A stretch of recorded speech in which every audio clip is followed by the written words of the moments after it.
ऐसा बाप नहीं चाहिए।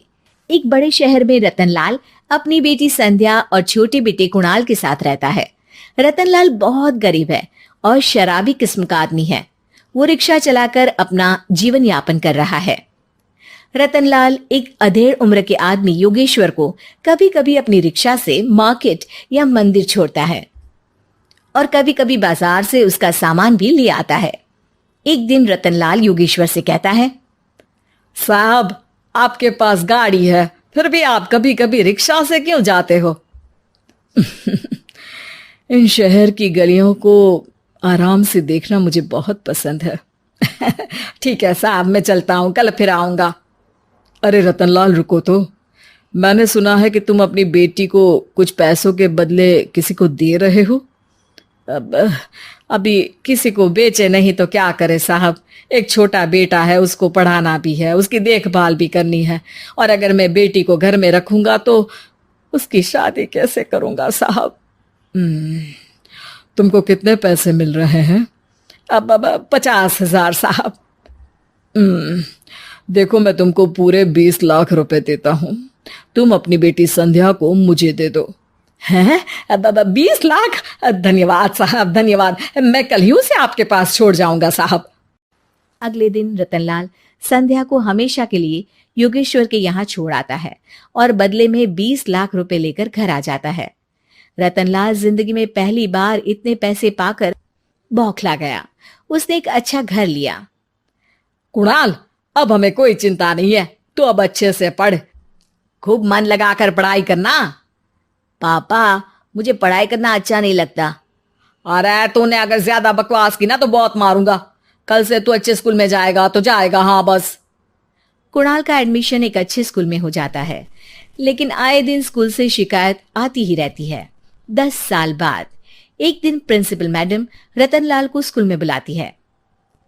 रतनलाल, आपका बेटा कुणाल बहुत आवारा हो गया है और ये बिल्कुल भी पढ़ाई नहीं करता है, बल्कि उसका दिमाग गलत कामों में जा रहा है। अब मैं उससे बात करूंगा मैडम। ठीक है, आज ये आखिरी मौका है, अगली बार तो मैं उसे स्कूल से ही बाहर निकाल दूंगी। रतनलाल घर आ जाता है और कुणाल से कहता है, कुणाल बेटा, मैं तुम्हारे ऊपर इतना पैसा लगा रहा हूं, फिर भी तुम स्कूल में सही से क्यों नहीं पढ़ते हो? आप तो रहने ही दीजिए, मैं सब जानता हूं कि ये पैसा कहां से आया है।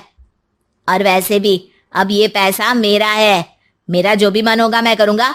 आज के बाद मैं कभी स्कूल नहीं जाने वाला। रतनलाल को अपनी बेटी की याद आती है और वो रोने लगता है।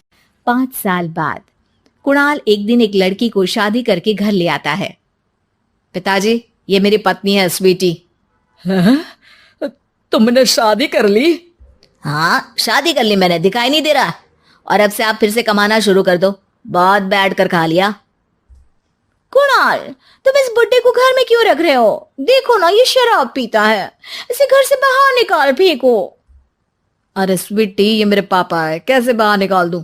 और वैसे भी घर में कोई तो चाहिए ना काम करने वाला, नौकर समझ कर रख लो। इस बुड्ढी को तो घर से बाहर निकाल कर ही रहूंगी मैं कब तक इसके लिए खाना बनाऊंगी? स्वीटी एक दिन घर के बाहर पार्क में अपनी दोस्तों के साथ बैठी होती है। तभी वो रतनलाल को बुलाती है। पिताजी, मेरे कमरे में मैं अपना फोन छोड़ आई हूं, जरा ला कर तो देना। हाँ जरूर, अभी लेकर आता हूँ। रतनलाल फोन लेकर आ जाता है। कुछ समय बाद स्वीटी के फ्रेंड्स भी चले जाते हैं। स्वीटी अंदर आकर शोर मचाती है, चोर चोर। कहाँ है चोर? मुझे तो यहाँ कुछ नहीं दिख रहा। अरे ये अलमारी खुली पड़ी है, जरूर किसी चोर ने ही खोली होगी। अरे कौन आया था यहाँ?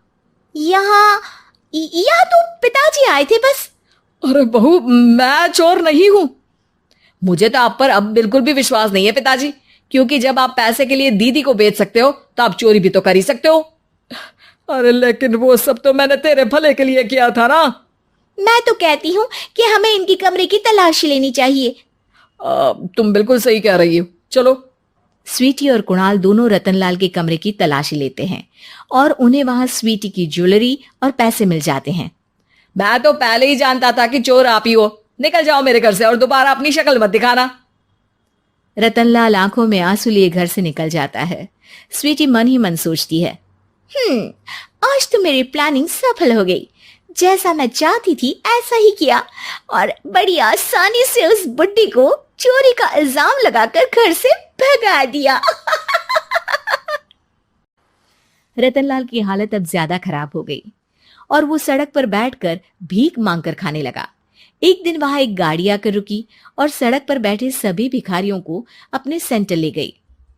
एनजीओ की मालिक संध्या एक एक करके सभी को सुविधा मुहैया कराती है। तभी उसकी नजर रतनलाल पर पड़ती है। पिताजी? संध्या तू? पिताजी, आपकी ये हालत कैसे हुई? ये सब मेरे बुरे कर्मों की सजा है जो मुझे मिल रही है। मुझे माफ कर दे बेटी।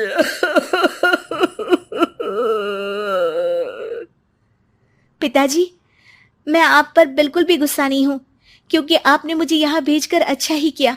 मेरी जिंदगी बदल गई। लेकिन ये सब हुआ कैसे बेटा? आप ये नए कपड़े पहनो, तब तक मैं योगेश्वर अंकल को बुला कर लाती हूँ। योगेश्वर अंकल? हाँ अंकल। योगेश्वर जी ने तुझसे शादी नहीं की थी? नहीं तो पापा, उन्होंने तो मुझे पढ़ा लिखा कर इस काबिल बनाया है कि मैं आज सबकी सेवा कर पा रही हूँ। रतनलाल पश्चाताप करके रोता रहता है। तभी योगेश्वर भी वहां आ जाता है।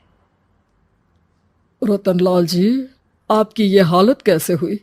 इतने सारे पैसों के बावजूद भी? क्योंकि मैंने बेटे और बेटी में भेदभाव किया था। लेकिन आपने ये कैसे किया? मुझे ये जानना है, बताइए।